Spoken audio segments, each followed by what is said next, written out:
hoje eu tenho uma enorme satisfação de entrevistar a professora.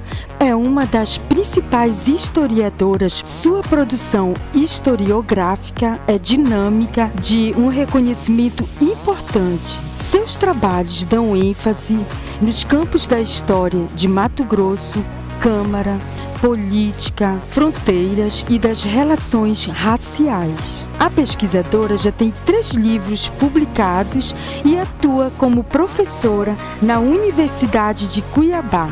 Você quer saber? Então vem junto comigo conhecer a historiadora Maria de Lourdes Fanaia.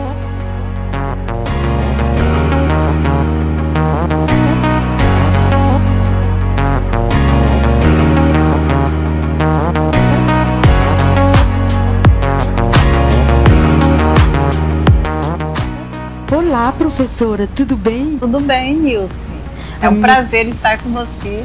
A minha satisfação é tão intensa em poder estar aqui na sua residência. É espetacular entrevistar uma pessoa tão culta como você, viu, professora? Falar de história, história do Brasil, história de Mato Grosso, enfim. Mas antes de mais nada, vamos conferir um pouco da história da professora. Tudo bem? Tudo bem. Qual é a sua origem? Sou cacerense, né? Filha de Cáceres. Meu pai é Osíris Benedito Fanaia. Minha mãe é Ilka Narita Fanaia. Eu nasci e me criei em Cáceres. E meus estudos primário e secundário também foram realizados lá, inclusive até a universidade, que foi a Universidade Estadual UNEMAT, também foi em Cáceres. Quem nasce em Cáceres é o quê? Cacerense. Cacerense. Existe algum professor de história em sua família? Não. Que eu conheça, não.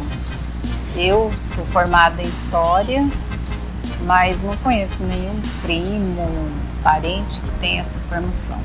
Os seus pais fazem ou fizeram o quê? Meu pai é funcionário público aposentado hoje, mas exerceu durante muito tempo a profissão de tintureiro, e a minha mãe costureira, de vestido de noivas, madrinha de casamento. Como que surgiu essa ideia de ser professora de história? Isso. Desde pequena eu me lembro que eu gostava muito de assistir filmes históricos. E toda sessão de cinema que tinha filme histórico, meu pai falava: olha, hoje está passando um filme histórico, que aí me levava. E com isso, acho que eu fui aprimorando esse gostar, essa tendência, né?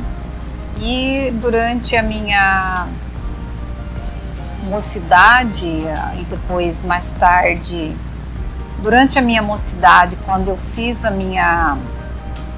meu ensino fundamental no Colégio das Irmãs em Cáceres, no SIC, eu participei de um concurso lá, que a madre chamou para participar de um concurso, e esse concurso era a respeito da história de Cáceres. E eu fui participar desse concurso, e nesse concurso eu tirei o primeiro lugar. Que show! Olha essa história. Quando você era criança, gostava muito de estudar? Como é que era? Gostava de estudar, mas principalmente de ler. Gostava de ler. Qual é a dica que você pode deixar para alguém, uma maneira correta para ler bastante e estudar? Do gostar de estudar, gostar do que faz. Quando você gosta do que faz e faz isso bem feito, você tem a tendência de sempre aprimorar aquilo que você já conhece, quer conhecer um pouco mais, porque nós não sabemos tudo, nós estamos sempre aprendendo, né? Mas quando você gosta do que você faz, então você sempre está buscando alguma coisa para você aprender, para você conhecer. E o professor é assim, na formação, com a formação continuada e com os conhecimentos adquiridos, somando tudo no dia a dia, então só tende a aprimorar. Como é que era o acesso aos livros quando você era criança, adolescente, jovem? Era fácil? Era. porque eu tinha uma vizinha que tinha muitas revistas, ela comprava todas que tinham na banca de revista, porque tinha condições financeiras boas. E acho que ela mal olhava ou mal lia, ela me dava tudo, me dava caixa. E aquilo para mim era um grande presente. Então, por eu ganhar e por não ter facilidade econômica para adquirir aquilo, então eu acabava consumindo, lendo tudo, de tudo, né? E isso motivou a prática da leitura, né? E quando eu estudava no Colégio das Irmãs, isso era uma rotina que fazia parte mesmo dos estudos, porque eu tinha uma avó professora.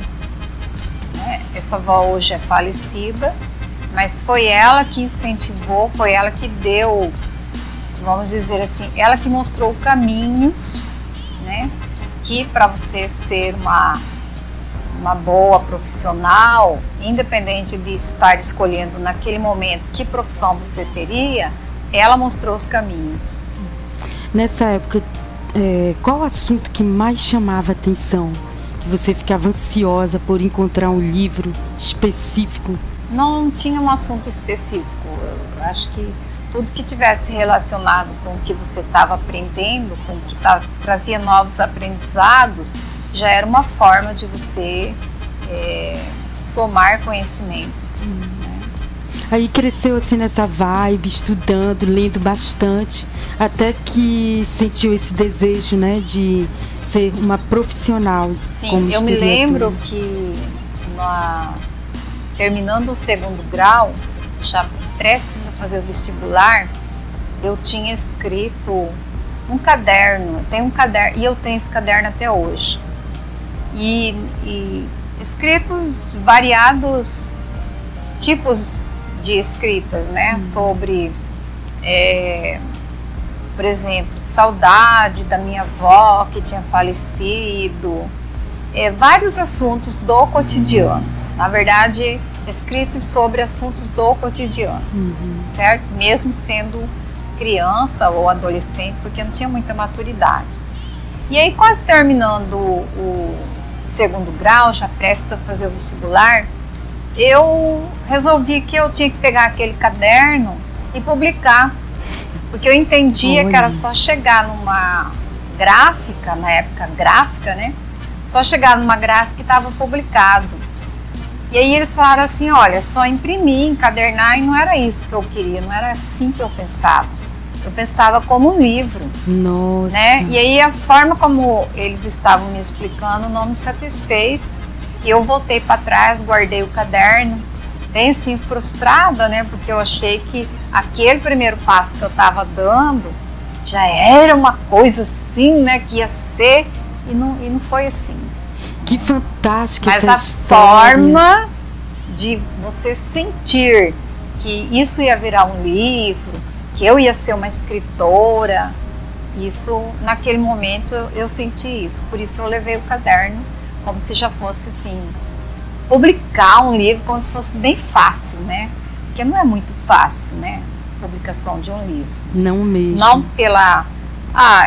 primeiro pela organização da obra e segundo pelos custos, né?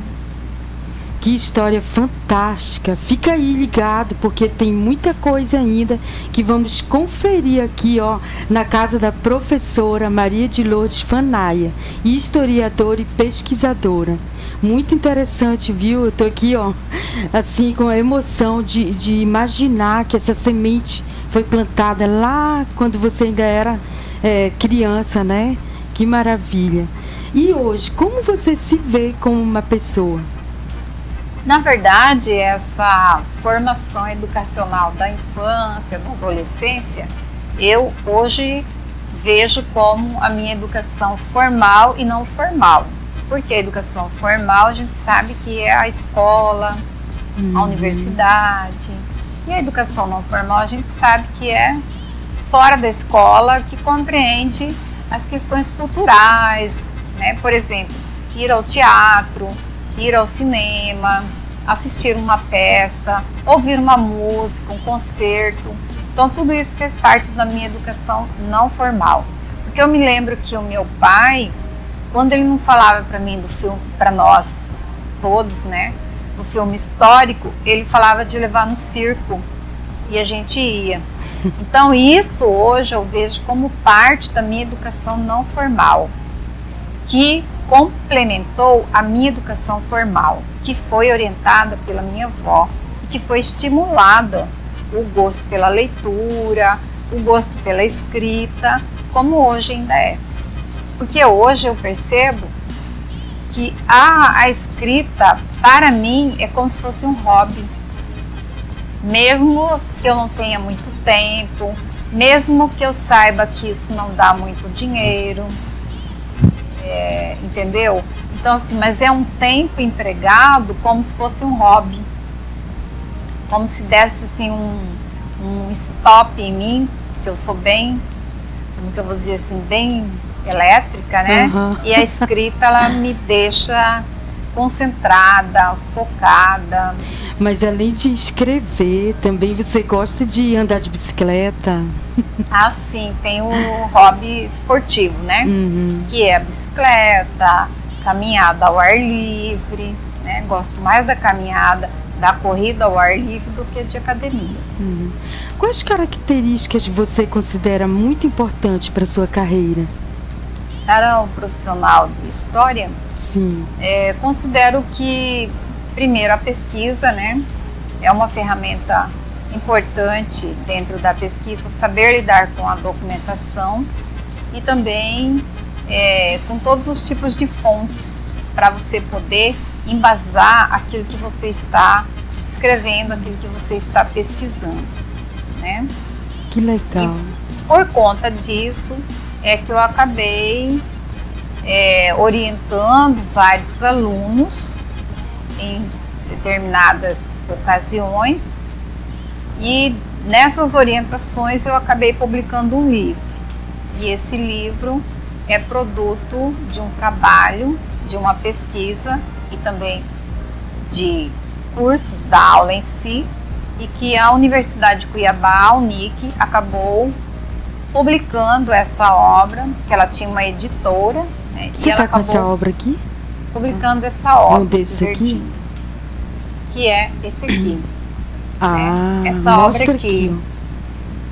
História e então, memória. Múltiplas pesquisas, experiências de pesquisa no Portal da Amazônia no Vale do Xingu. Uma obra organizada por mim. Tem mais dois autores aqui. E os alunos pesquisaram, então orientei os alunos nessa pesquisa, certo? E ao fazer essa orientação, orientei como escrever o artigo também, para compor a obra, e a Universidade de Cuiabá, graças à Universidade de Cuiabá, que patrocinou essa obra.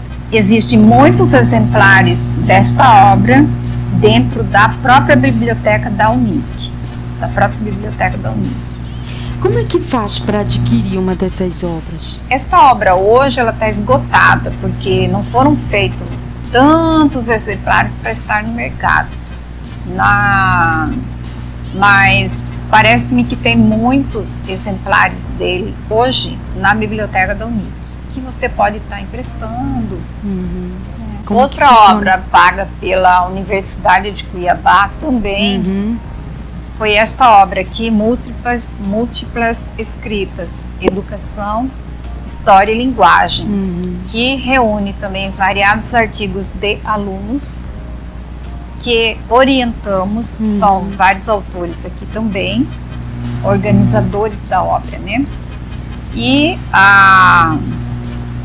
o diretor da educação na época também conseguiu um patrocínio com que essa obra ela fosse impressa e estar no mercado hoje, mas também foram poucos exemplares, e alguns deles encontram-se também na biblioteca da Universidade de Cuiabá. É um sonho realizado, né? Muitos sonhos, que maravilha. E você continua ainda em sala de aula, né? Aplicando lá, ajudando os alunos. Como é que é conciliar esse tempo com pesquisas, que também dar aula envolve pesquisas diárias, né? Envolve, porque o ensino em si é ensino e pesquisa, né? Pesquisa ou pesquisa, ensino e vice-versa. Uma coisa está ligada à outra, não existe essa dicotomia na minha concepção. E dentro desta profissão, dar aula, então eu também oriento algumas apresentações no evento do CEMEDU, que tem, onde nós apresentamos na área das relações raciais. CEMEDU é o quê? É o evento nacional de pesquisas científicas que acontece aqui na UFMT. Então vai acontecer agora dia 23, 24 e 25.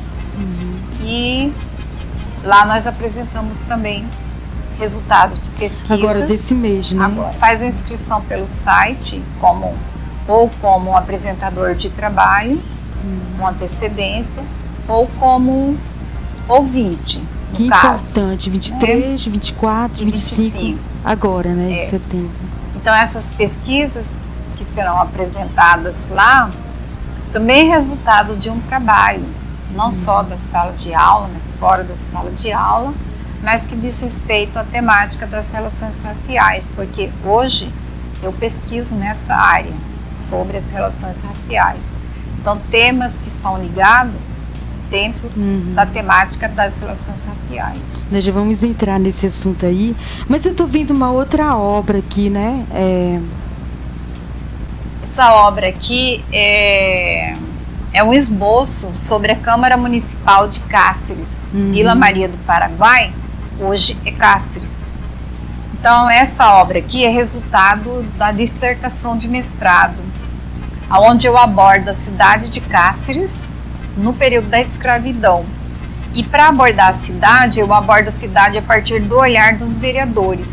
E para falar sobre isso, eu precisei consultar as atas da Câmara Municipal do século XIX, porque lá tem um arquivo maravilhoso, um arquivo público. Que impressionante! Mas você falando assim é uma coisa, mas para ter acesso tem toda uma questão porque o documento é público. É bem organizado.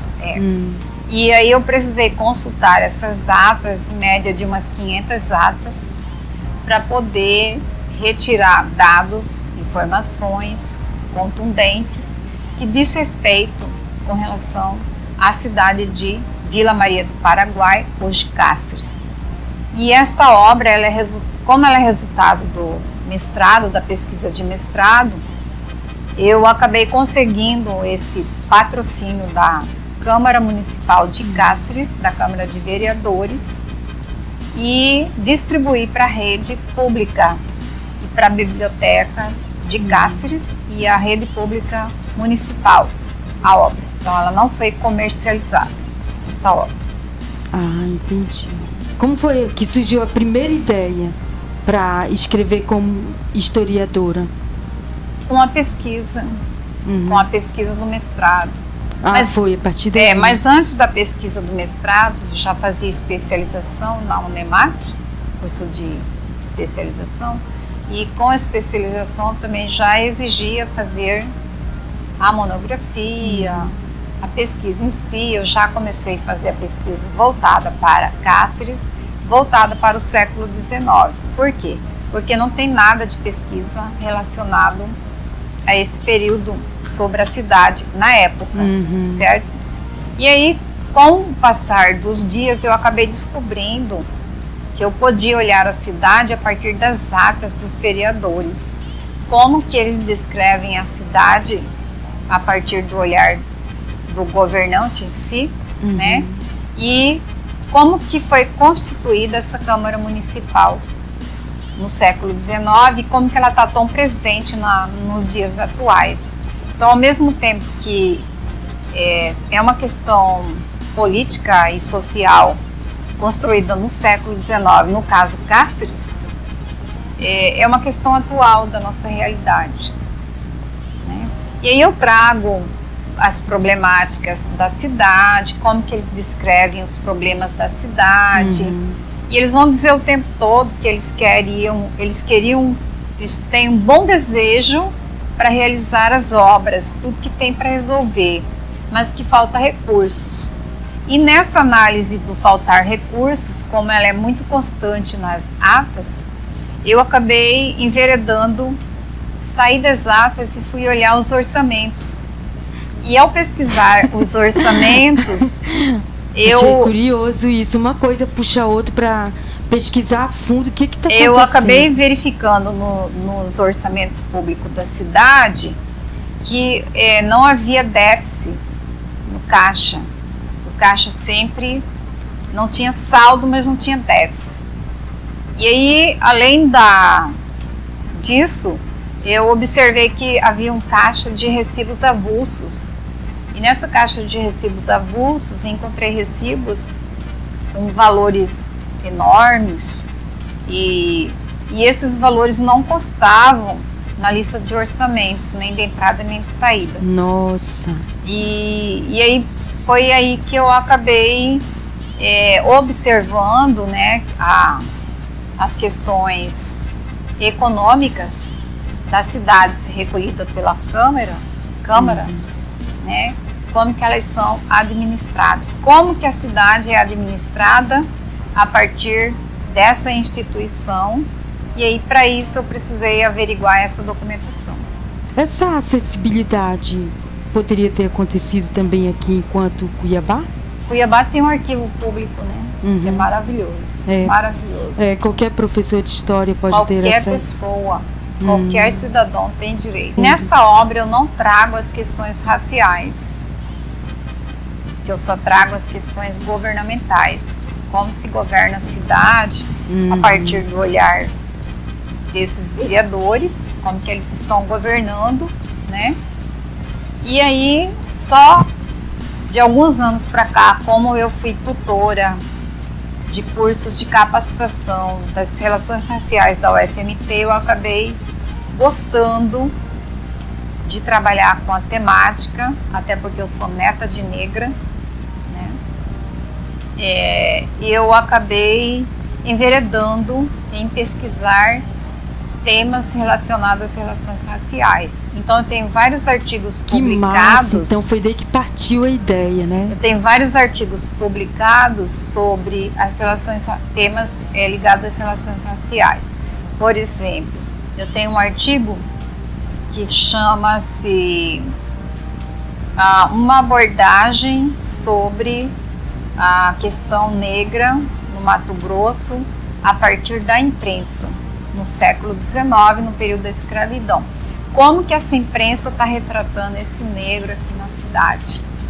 Como que eles estão retratando? A imprensa no século XIX, no Mato Grosso, era uma questão bem revolucionária tecnologicamente, porque ela está trazendo informações, ela está trazendo notícias, ela está trazendo notícias de várias formas, né? Da moda, da cultura, notícias de todo o país, da Europa, de modo geral. E ela vai trazer informações sobre a questão racial, sobre as questões negras nesse momento.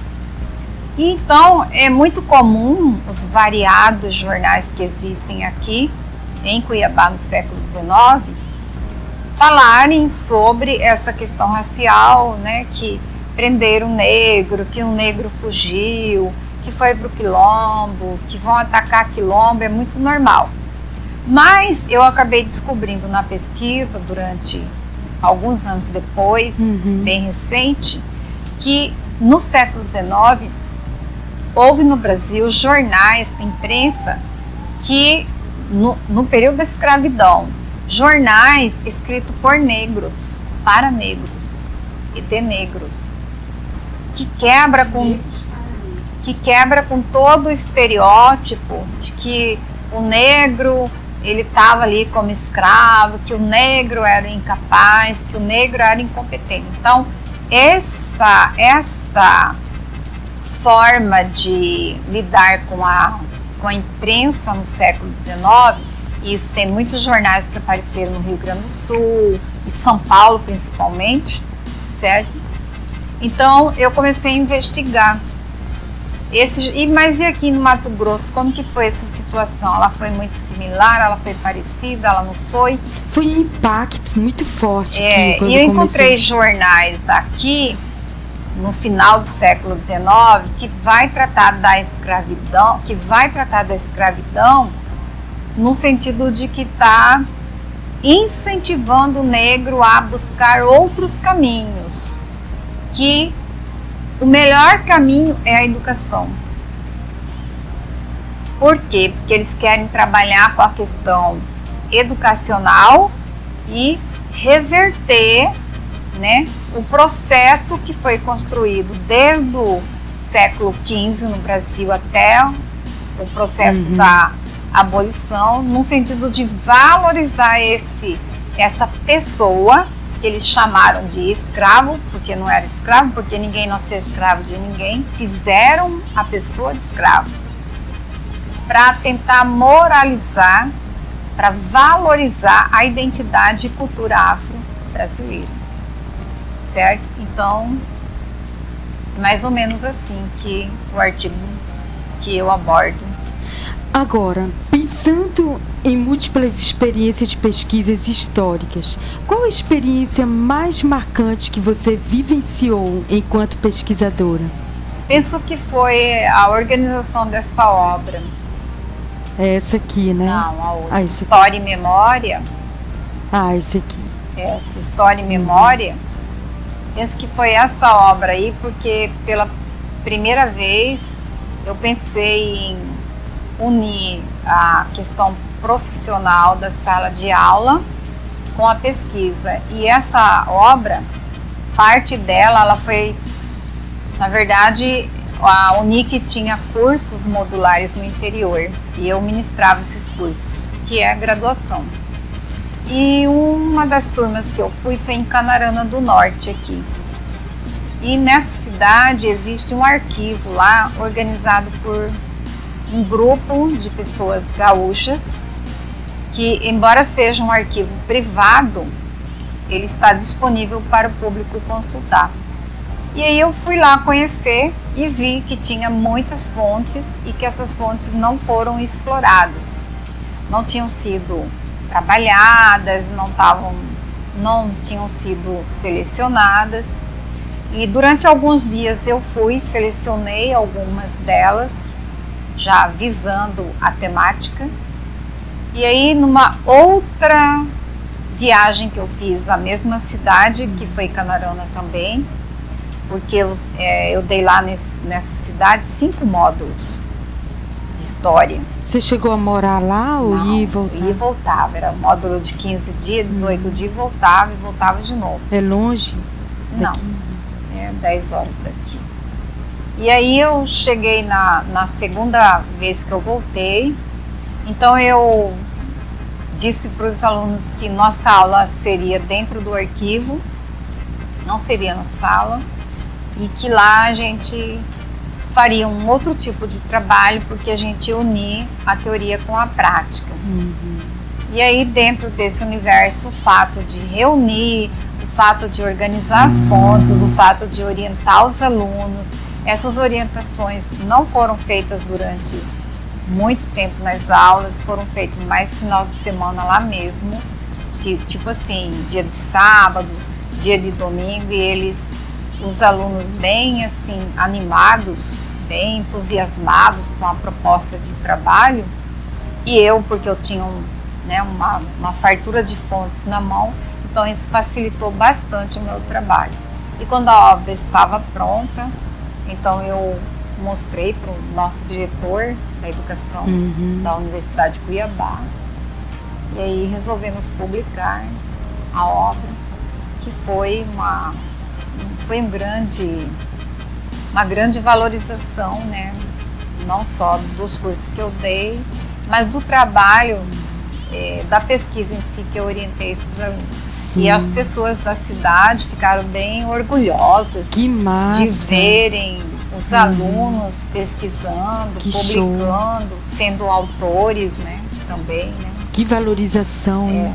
Foi bastante grata, e com a universidade, né, por conta desse patrocínio dessa obra, dessa valorização dessa obra. Agora, você escreve todos os dias?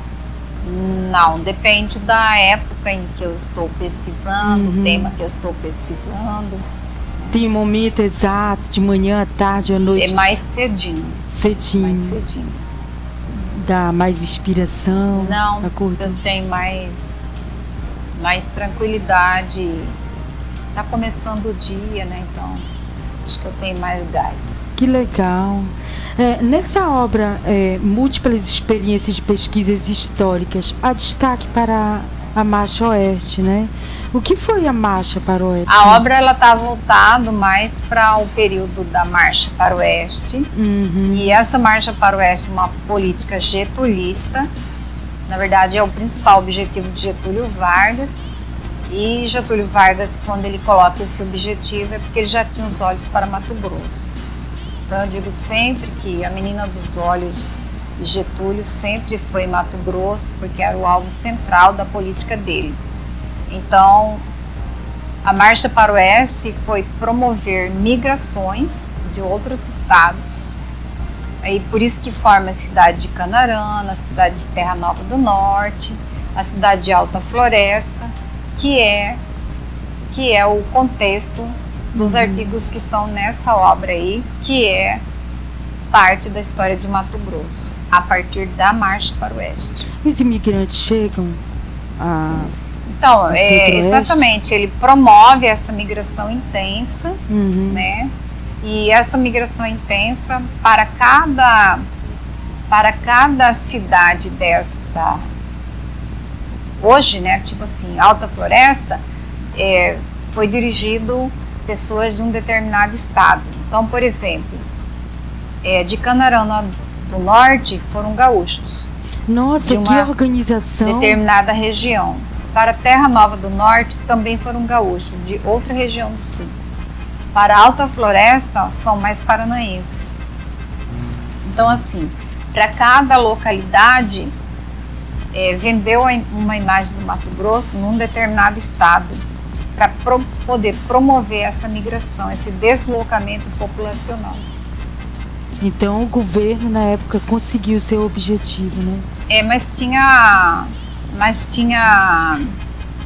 Então eles promovem uma política de colonização. Então essa colonização a partir da Marcha para o Oeste, então tem a colonização que é privada também, tá? Tem as privadas e tem a pública. Então nós podemos conferir essa história toda aqui, né? Na História e Memória. Isso. Esse aqui, né?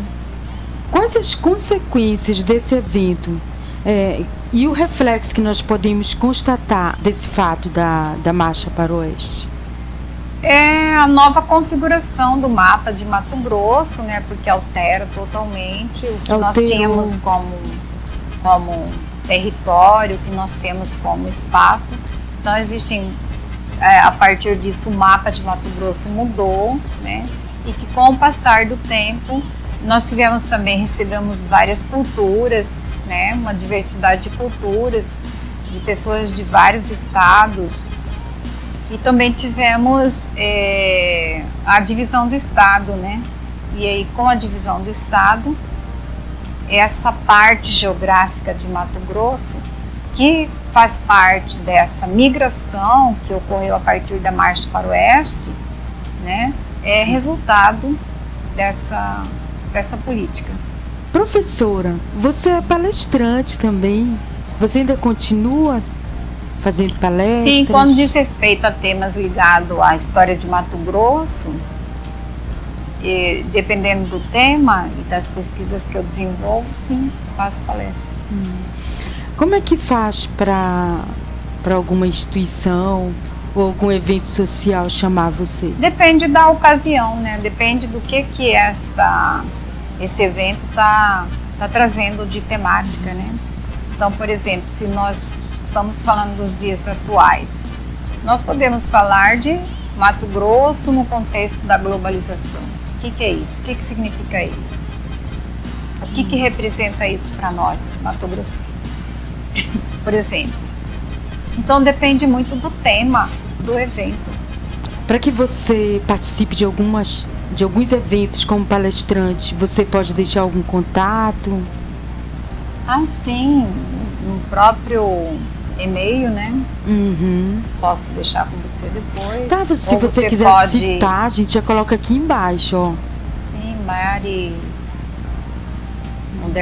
Lourdes 1996 @hotmail.com. Ok, viu, galera? E você pode acessar, tá aqui embaixo o e-mail, só entrar em contato, tá bom? Você gostaria de acrescentar mais alguma coisa que eu não perguntei? É uma pesquisa importante também que eu realizei recente, estou realizando, sobre a mulher negra aqui no Mato Grosso, mas no período da escravidão. Então, como que essa mulher negra, ela é descrita? Ela é descrita como um olhar masculino. Então, quem que é esse olhar masculino? É o chefe de polícia, é o presidente de província, são as autoridades políticas que estão recriminando a mulher, primeiro porque ela não tem, vamos dizer assim, função, na visão deles, ela não tem função social e cultural, ela tem função familiar, né? Criar filho, procriar, né? E cuidar da família, né? Representar a família. Então essa mulher negra, ela, além de ser mulher vista naquele momento como algo inferior ao homem, como uma pessoa inferior ao homem, ainda negra e ainda, como é que eu vou dizer assim, no contexto da escravidão, então é uma mulher totalmente cheia de, vamos dizer assim, escrita a partir de vários estereótipos. E esses estereótipos a partir do olhar do homem, porque é ele que está falando. Isso então, é muito interessante. Se você analisar a documentação, as quais eu consultei, então você vai observar quem é que está falando, são homens. Em que momento que eles estão falando no período da escravidão? Quem é, o que significa a mulher no período da escravidão? O que é a mulher negra no período da escravidão? Por quê? Porque existiu o quê? As teorias científicas raciais, e essas teorias científicas, elas estiveram muito voltadas para desvalorizar a questão negra, propositalmente. Para quê? Para criar uma hierarquia na sociedade, para delimitar o espaço, para segregar o espaço do branco e do negro, do que pode e do que não pode, do que é e do que não é. E com isso, criou-se os estereótipos, os estigmas, o preconceito, a discriminação, e onde se procede isso até hoje, né? Ainda que às vezes ela surja de maneira como se ela tivesse silenciosa ou invisível, mas ainda é uma questão social. Você observa essa mulher negra do século XIX, não é bem assim como eles estão falando, só com os estereótipos negativos ou ela como uma pessoa submissa. Porque existiam mulheres que enfrentaram a realidade, que tentaram quebrar com o paradigma daquele momento.